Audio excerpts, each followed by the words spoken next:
بسم اللہ الرحمن الرحیم۔ اب میں ظاہر دنیا میں مجلس پڑھنے جاتے ہیں، لوگوں کے ذہن میں کچھ اور ہے، ویسٹ جو جاتا ہے اسے پتہ چلتا ہے سنہری زندان ہے، سنہرا ہے لیکن زندان ہے، اڑ نہیں سکتے، پھنسے ہوئے ہو۔ لگتا ہے کہ آزادی ہے مگر کیا آزادی ہے؟ انسان تنزلی کی طرف ہے، انسان تباہی کی طرف ہے، غیرت نہیں ہے معاشرے میں، حریت نہیں ہے معاشرے میں، عزت نہیں ہے معاشرے میں، کچھ بھی تو نہیں ہے معاشرے کے اندر۔ ہمیں لگتا ہے کہ بہرحال انسان اگر لخت ہو جائے، لباس سے جو کھول دے تمہاری آزادی ہے، تو پھر تو جانور سب سے زیادہ آزاد ہے دنیا کے اندر۔ اللہ نے اپنے انبیاءوں کو کیوں بھیجا؟ کہ انہیں حقیقی آزادی دے۔ کس سے؟ جہنم کی آتش سے۔ عزیزانو، جہنم کی آتش سے آزادی کے لیے 1,24,000 اتارے اس میں۔ مگر جتنے بھی آئے کسی نے یہ نہیں کہا کہ ہمیں مانو، کہا لا الہ الا اللہ۔ اللہ عزیزانو، آج ہماری زندگی میں خدا کہاں ہے؟ جو چیز انسان کو ولی الزمان تک لے کے جا سکتی معرفت ہے۔ آج مسلمانوں کی تعداد اچھی خاصی ہے لیکن مسلمان آزاد نہیں ہے، مسلمان ذہنی طور پر قید ہیں۔ آج آپ کے سامنے رات کو فلسطین میں ٹھیک ٹھاک جو ہے وہ شہید کیے کچھ لوگوں کو، مسلمان خاموش ہیں۔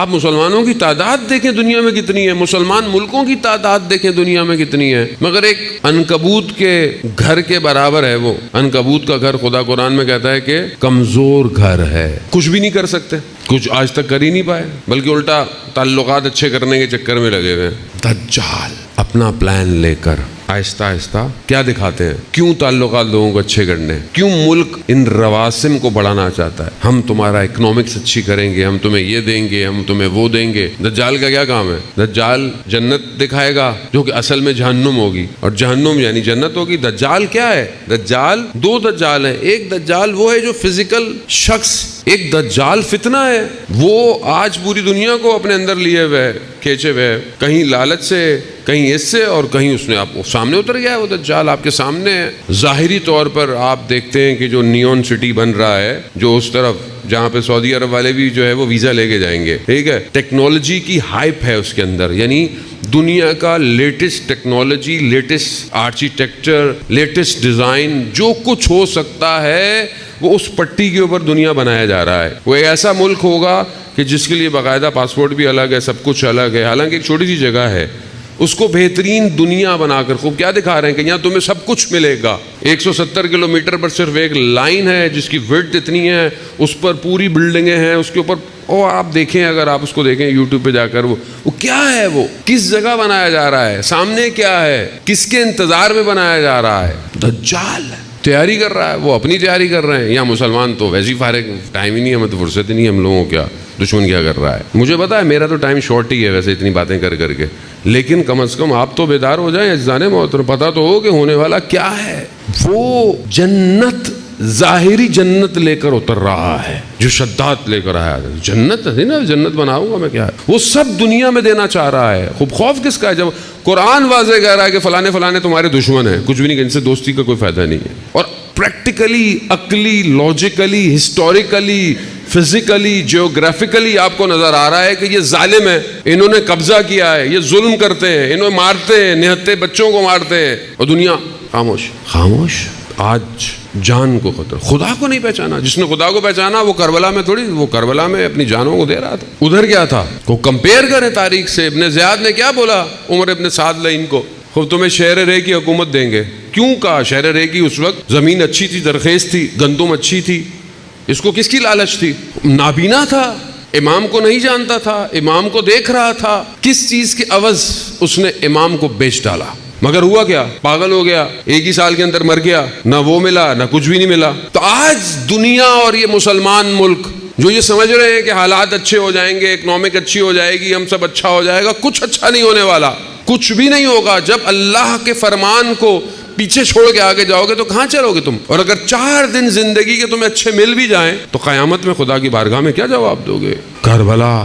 دجال ڈیجیٹل ہے، آج کا دجال ڈیجیٹل ہے۔ آج کا دجال ایسا نہیں ہے کہ مطلب یوں آئے گا، بہرحال وہ خچر پہ آئے اور وہ ساری چیزیں جو روایات اپنی کہتی ہیں، بہرحال تمثیلات، لیکن ابھی سب ڈیجیٹل ہے، سب ڈیجیٹائز ہو گیا ہے، سارا ڈیٹا، کوڈنگ، ڈی کوڈنگ، آپ کی انفارمیشن، آپ کا سب اب وہ اسی طریقے سے اتر رہا ہے۔ آپ آج جو جوان جو بہت خطرے کے اندر ہے وہ اسی وجہ سے خطرے میں ہے، کیونکہ بیریئر نہیں ہے، فلٹر نہیں ہے.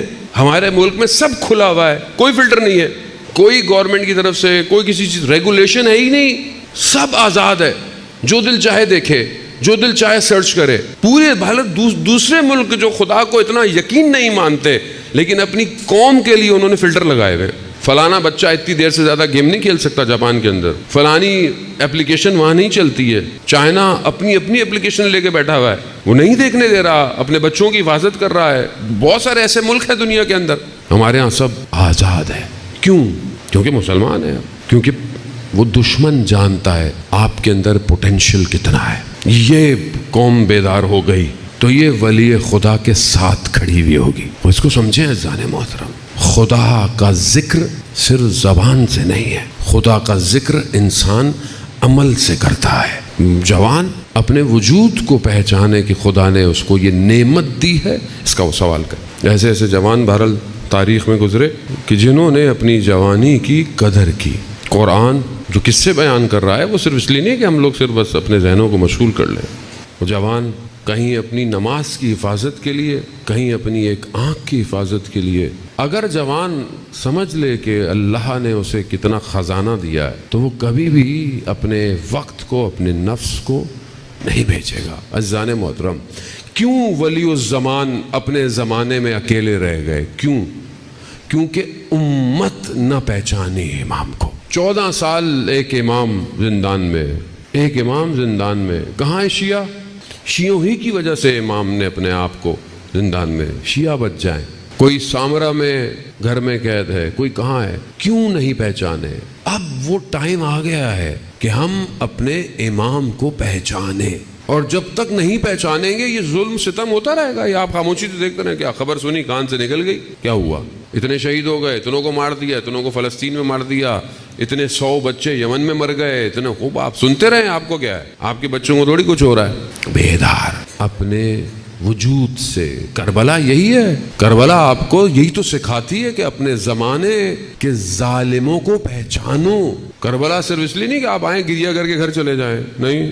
کتنے لوگ تھے جو واقعہ کربلا کے بعد جب اسیران کربلا کو کوفہ لے کے گئے تو باہر رو رہے تھے، گریہ کر رہے تھے. بی بی زینب سلام اللہ علیہ نے فرمایا کہ تمہارے رونا اب تمہیں کچھ دینے والا نہیں ہے، تمہیں آنا چاہیے تھا کربلا، تم بیٹھے ہوئے رو رہے ہو. توابین جنہوں نے بعد میں قیام کیا اور سب، اگر کربلا آتے تو کس مقام پہ ہوتے. عزیزان محترم، اپنی زندگی میں دیکھیں خدا کتنا ہے. یہ جو رابطہ ہے ہمارا، یہ خدا نے دیے ہیں سارے رابطے، لیکن ہم ان رابطوں میں کھو گئے ہیں. یہ جو کنیکشن ہے، یہ جو کمیونیکیشن ہے، یہ جو رشتے ہیں، بعض اوقات ہم ان رشتوں کی خاطر خدا کے حدود کو توڑ دیتے ہیں. انسان اولاد کی خاطر حرام کماتا ہے، یہی کرتا ہے. انسان اپنے نام کو بچانے کے لیے لوگوں کا حق کھا جاتا ہے. انسان اپنے عزت اور اپنی ذاتی اور ظاہری نفس کی خاطر لوگوں کا جو ہے وہ دبا دیتا ہے، لوگوں کو کچل دیتا ہے. یہ سب ظاہر ہے. قرآن جہاں اولاد کو زینت کہہ رہا ہے، وہیں قرآن اولاد کو فتنہ بھی کہہ رہا ہے. اگر یہ خدا کی طرف لے کے جائے تو زینت ہے، مال، اولاد، لیکن اگر یہ خدا سے دور کر دے فتنہ ہے. یہ رابطے، بعض وقت ہم ان رابطوں کے لیے خدا کو کھو دیتے ہیں.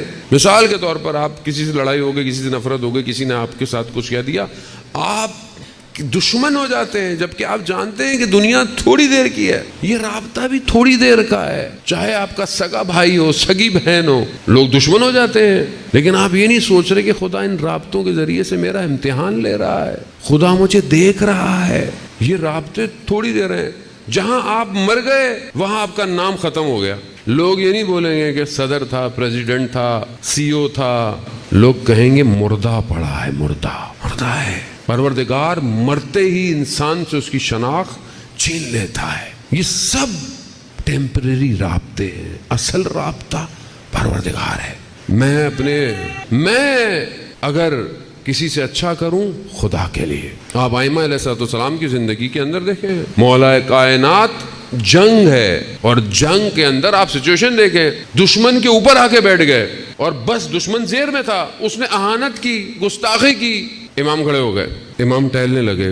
تھوڑی دیر بعد امام نے پھر اس کو مار دیا. سوال پوچھا، مولا آپ کے نیچے تھا، بالکل تلوار کی زد میں تھا، آپ نے مارا کیوں نہیں؟ یہاں بریکٹ میں بتاتا ہوں، امام کا کوئی کام اپنی ذات کے لیے نہیں ہوتا. امام یہ بس ہمیں بتانا چاہ رہے تھے کہ کہیں تمہارے ذہن میں یہ خیال نہ آئے کہ علی نے اس لیے مارا کہ اس نے علی کے ساتھ اہانت کی ہے. علی کا کوئی کام خدا کے بغیر نہیں ہو سکتا، تاکہ کہیں یہ خیال نہ آئے کہ یہ کہاں ہو سکتا تھا کہ حضرت علی بولتے کہ نہیں میں نے اپنے، ہاں یہ تو ہمیں بتانے کے لیے انہوں نے کہا. جس نے شب ہجرت اپنی مرضیوں کو بیچ دیا اس کی اپنی کوئی مرضی نہیں ہوتی. جانتا ہوں خدا مولا کی زندگی میں کیا آپ کو نظر آتا ہے؟ کون سا رنگ نظر آتا ہے؟ الہی رنگ، الہی. دعائے کمیل ہے تو امام تڑپ رہے، سجدے میں تڑپ رہے، عبادت میں تڑپ رہے. نوف بوقالی کہتا ہے کہ رات امام کے ساتھ گزاری، صبح ہوئی ہم نے دیکھا امام ہمیں ٹھوکر مار کے اٹھا رہے ہیں. کہا یہ سونے کا وقت ہے، سحر کا وقت. اور ہم نے دیکھا امام دیواروں کے سہارے سے خدا کی بارگاہ میں ایسے جا رہے ہیں جیسے کوئی عاشق اپنے معشوق کے پاس آ رہا ہے. علی سے بڑھ کر کسی نے عبادت کی؟ عزیزان محترم، خوب عبادت. آپ دعائیں اٹھائیں، آپ مناجات اٹھائیں. دعائے ابو حمزہ میں غالباً امام جو تعلیم فرماتے ہیں کہ وسما دعائی ذا ندیتک، میں تجھ سے دعا مانگتا ہوں اور تو میری سنتا ہے. مجھے ایک جملہ اگر انسان سمجھ جائے کہ میں تجھ سے مانگتا ہوں اور تو سنتا ہے، میری حیثیت، میری کائنات میں اوقات، میرا وجود، کہاں وہ خالق، ان اللہ علی کل شیء قدیر. میں مانگتا ہوں پروردگار اور تو سنتا ہے. میں مانگتا ہوں، میں واقعی اس سے مانگتا ہوں. جانتا ہوں پروردگار، حدیث میں ہے کہ کچھ چیزیں تمہاری طرف سے ہیں، کچھ چیزیں میری طرف سے ہیں. پروردگار کہتا ہے کہ مغفرت میری طرف سے ہے مگر توبہ تمہاری طرف سے ہونی چاہیے. میں مغفرت کروں گا تمہاری، لیکن توبہ کا استجابت میری طرف سے ہے، قبولیت میری طرف سے ہے، مگر دعا تمہاری طرف سے ہونی چاہیے. دعا تو مانگو، میں استجاب کروں گا. مولانا صاحب دعائیں مانگ مانگ کے تھک گئے، قبول ہی نہیں ہوتی ہے. مانگ کیا رہے ہو؟ کیا مانگ رہے ہو؟ وہ قرآن کی جو آیت ہے کہ مانگو میں استجاب کروں گا، اس کی ذیل میں علامہ طباطبائی فرماتے ہیں، میں پہلے کئی دفعہ عرض کر چکا ہوں کہ روز قیامت میں ایک شخص کو بہت سارے ریوارڈ ملیں گے، جزا. کہے گا پروردگار یہ تو میں نے کام نہیں کیا تھا. کہا نہیں، وہ جو تم نے دعائیں مانگی تھیں اور پوری نہیں ہوئی، اس کے بدلے میں نے تمہیں دیا ہے. تو وہ کہے گا کاش خدا میری دنیا میں کوئی بھی دعا قبول. مگر ہمارے پاس دعا مانگنے کا ٹائم. دعا کی حقیقت یہ نہیں ہے کہ وہ قبول ہو جائے. دعا کی حقیقت یہ ہے کہ آپ اپنے رب سے بات تو کریں. بات کتنی دیر بات ہے مجھے آپ بتائیں خدا سے. نماز پڑھتے ہیں، نماز تو چھوڑ دیں، خیر جو ہماری نماز، میں اپنی آپ کو نہیں کہہ رہا، یہ تو چھوڑ دیں، اس کو بھی کیلکولیٹ کریں تو پتہ نہیں کیا ہے. دعا کتنی دیر ہے. آج رات کو جائیے گا، ہر نماز کے بعد ٹائمر رکھیے گا کتنی دیر دعا ہے. جمع کر لیں، آپ پوری 5 نمازوں کی دعاؤں کو جمع کریں، کتنی دیر کی دعا ہے. 1 منٹ بھی نہیں ہے. سب 5 دعائیں جمع کریں، 1 منٹ نہیں ہوتا. 1 منٹ نہیں ہے ہمارے پاس خالق سے بات کرنے کا. 1 منٹ. 24 گھنٹے 60 ملٹیپلائی بائی 24. میری تو میتھ بہت اچھی نہیں ہے بہرحال. 1 منٹ. اور ہم کہتے ہیں جی ہمارے پاس صحیفے سجادیہ ہے. صحیفے سجادیہ کیا ہے؟ وہ سب پتہ نہیں سنا ہے کیا ہے. دعاؤں کی کتاب ہے. کیونکہ ہمیں تو نہیں پتا دعا کیسے مانگنی ہے، وہی بتائیں گی جو خدا کو جانتے ہیں. انہوں نے کہا ہے کہ ایسے مانگو. اٹھائیں، کھولیں. چوتھے امام پر ہم گریا کرتے ہیں، امام ایسے تھے، امام کے ساتھ یہ ہوا. جو امام نے خود دیا، جو دشمن نے امام کو پہنایا، وہ ہم سب نے پہنا ہوا ہے. اور جو خود امام نے دیا ہے وہ نہیں ہونا. ہمیں کیا معذرت بدا. آج کل دعا رابطہ ہے، رابطہ. اس دور میں جو آج ہم کہتے ہیں depression, stress, pressure, psychological factor, external factor, چڑچڑاپن، برداشت ختم ہو گئی ہے. کیوں ہے؟ کیونکہ آپ کے پاس انرجی کو ایگزٹ کرنے کا وے آؤٹ نہیں ہے. دعا پورے وجود کو اس کی بارگاہ میں جھکاتی ہے. چوتھے امام صحیفے سجادیہ کی دعا، یا غنی الاغنیاء، اے بے نیازوں میں سب سے بڑے بے نیاز، انا افقر الفقراء، میں محتاجوں میں سب سے بڑا محتاج ہوں. دعا ہے، دعا. عزیزان رابطہ نہیں ہے. 1,24,000 پیغمبر کیوں آئے تھے؟ رابطہ ہو. کیونکہ ایک آدمی ہوتا ہے نا, دنیا کا رواج ہے بھائی میں آپ کو نہیں سکھا رہا, میں آپ کو نہیں سکھا رہا. کیوں نہیں سکھا رہا؟ یہ سیکھ جائے گا, میری کرسی پہ آ جائے گا. دنیا میں ایسے ہی ہوتا ہے نا, آفس میں جائیں پالیٹکس, اسکول میں جائیں پالیٹکس, ڈپارٹمنٹ جائیں پالیٹکس, کچھ نہیں سکھا رہا. کیوں بھائی؟ یہ تو آگے آ جائے گا, اس کو میرے تعلقات پتہ لگے تو مجھے کاٹ دے گا. دنیا ایسی ہے. دین میں بھی ہم ایسے ہو گئے, عوام کو زیادہ پڑھا دیا تو کل کو یہ بولے گی مولانا اب کچھ اور بتاؤ, آگے بتاؤ, اس سے بھی آگے بتاؤ. ہم کہتے ہیں ان کو بتاؤ ہی نہیں, یہ ایسے ہی رہے. اسی چکر میں اوریجنل ٹیکسٹ دین کا وہیں پڑا ہوا ہے لائبریریوں میں, اور عوام واہ واہ واہ واہ واہ واہ بس واہ کا پیکج لے کے گھر چلی جاتی ہے. سوال ہے, خدا نے تو سوال کرنا ہی کرنا ہے جانے محترم. امام دیکھ رہا ہے, امام بولے اتنے سارے لوگ تمہاری وجہ سے تھوڑی آتے ہیں, ہمارے نام کی وجہ سے آتے ہیں. اوریجنل ٹیکسٹ کیوں نہیں ہے ان کی زندگیوں میں؟ کیوں نہیں ہے؟ مناجات 15 جو مفاتیح الجناح میں ہے, 15 مناجات ہیں, چھوٹی چھوٹی سی ہیں جانے محترم. اب تو موبائل میں اپلیکیشن ہے آپ کے, مفاتیح الجناح, ڈیوائن پرلز, شیعہ ٹول کٹ, ساری اپلیکیشن ہے. جائیں کلک کریں, 2-3 کلک ہیں. اردو کے اندر, انگلش کے اندر, ٹرانسلیشن پڑھیں, خبر بھی نہ پڑھیں, ٹرانسلیشن پڑھیں. شاکرین کی, توبہ کرنے والے کی, شکر کرنے والے کی, طلب کرنے والے کی, سب کی دعائیں چھوٹی چھوٹی سے کم سے. ٹائم نہیں ہے. قول معصوم ہے, ٹائم نہیں ہے. نہج البلاغہ, ٹائم نہیں ہے. قرآن تو ویسی ٹائم نہیں ہے. جانے کیوں ہے یہ سب؟ صرف خدا, کربلا, لا الہ الا اللہ, یہی ہے درس, یہی ہے انسانیت. معرفت دیکھیں آپ,